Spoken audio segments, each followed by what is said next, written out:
Sarah leans forward, her thumb hovering over a digital confirm purchase button for a 2026 SUV priced at $55,000, feeling the rush of a decision that feels like progress but is actually a mathematical execution.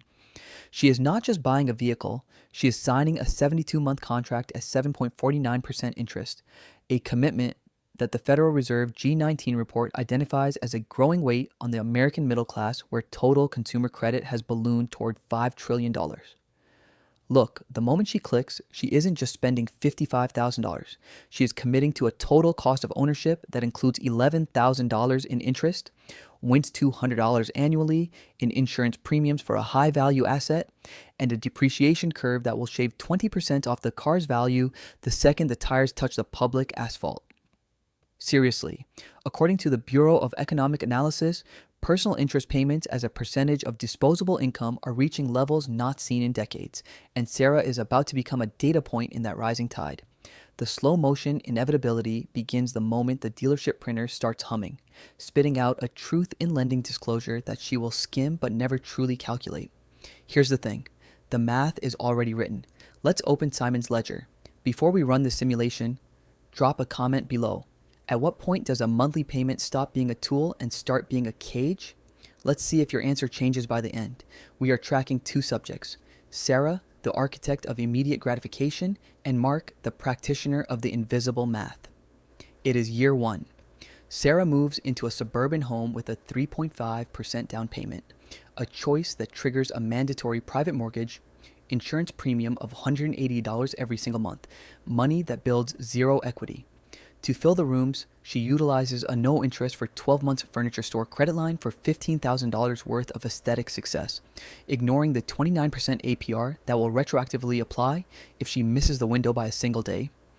Her monthly outflow is a symphony of scheduled withdrawals, $3,200 for the mortgage, $850 for the SUV, and $400 in revolving credit card minimums.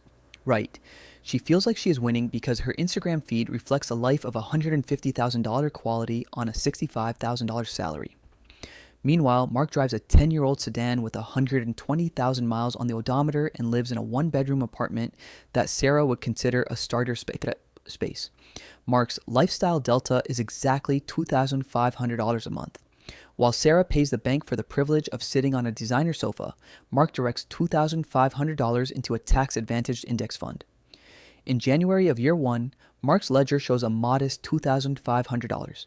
By December, assuming a standard market return, he has $31,000. Sarah has a house full of furniture that has already lost 60% of its resale value and an SUV that requires a $200 oil change and specialized tire rotation. The system is working exactly as designed. By year 5, the divergence becomes structural. Sarah enters a phase of hedonic adaptation. The SUV no longer smells like success. It smells like a chore. She decides to trade it in, but because she only put 3.5% down on her life, she is underwater on the loan. The dealership graciously rolls her $4,000 of negative equity into a new $60,000 loan. This is the Seesaw Effect in its purest form. On the surface, Sarah looks like she is ascending. She hosts parties in a home that has appreciated by 10%, but her internal monologue is a frantic calculation of which credit card can handle the $1,200 HVAC repair that just hit. She is asset rich in a purely theoretical sense, but her liquid cash is non-existent. Look, her interest payments on the furniture and the credit cards have now totaled $22,000 over 5 years. That is $22,000 of her labor, roughly 4 months of her life spent working solely to enrich a lending institution in South Dakota. Seriously, the psychological toll is a low-level hum of anxiety that she masks with more points-based spending. Mark's year 5 is boring. There are no upgrades. His sedan needed a $1,500 transmission fix in month 48, which he paid for in cash without blinking. To Sarah, Mark looks like he is struggling, or at least stagnating, but the ledger tells a different story. Mark's index fund, compounding at 8%, now sits at $184,000. Here's the thing, Mark isn't just saving money, he is buying time. The $184,000 represents roughly 3 years of his total annual salary. He has reached a point of critical mass where the interest he earns is starting to rival his monthly contributions. Year 10 arrives like a closing door. Sarah is now 15 years into her career and has hit the amortization trap. She has paid $140,000 in interest across all her accounts, mortgage, cars, and consumer debt. Every time she gets a 3% raise at work, the insurance drift and rising property taxes consume it before it hits her checking account. She is effectively burning her future labor. When she looks at her net worth, she sees a house and a car, but when we subtract the remaining debt and the actual market value of those depreciating assets, her net worth is $12,000. She has worked for 15 years to end up $12,000 behind where she started. Right. She owns memories of good decisions that felt right at the time, but were actually high interest traps. Mark's ledger at year 15 is a forensic reconstruction of a financial miracle. His $20,500 monthly contributions, fueled by the avoidance of the credit treadmill, have grown his brokerage balance to $845,000. He hasn't received a massive inheritance or won the lottery.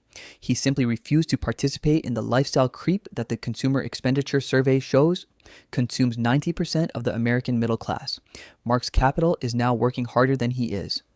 At an 8% return, his $845,000 is generating approximately $5,600 a month in growth, double what he is actually contributing. Seriously, look at the numbers. Sarah is now forced into another 20 years of labor just to service the ghosts of her past purchases. Every morning she wakes up, the first 4 hours of her workday belong to the bank. Mark, however, has effectively bought himself a decade of early retirement. He could stop working today and his wealth would continue to outpace Sarah's lifetime earnings. The system didn't fail Sarah. It did exactly what it was built to do. It converted her ambition into a steady stream of interest income for shareholders. One subject owns an asset that generates freedom. The other owns a memory of status and a stack of receipts. Sarah's $2,500 monthly payment continues to disappear into a banking black hole, a terminal velocity of lost opportunity. Mark's $2,500 monthly contribution has transformed into a self-sustaining engine of $5,000 a month in passive growth. The ledger is closed. Final numbers for Sarah: total interest paid, $140,000. Net worth, $12,000. Final numbers for Mark: total contributions, $450,000.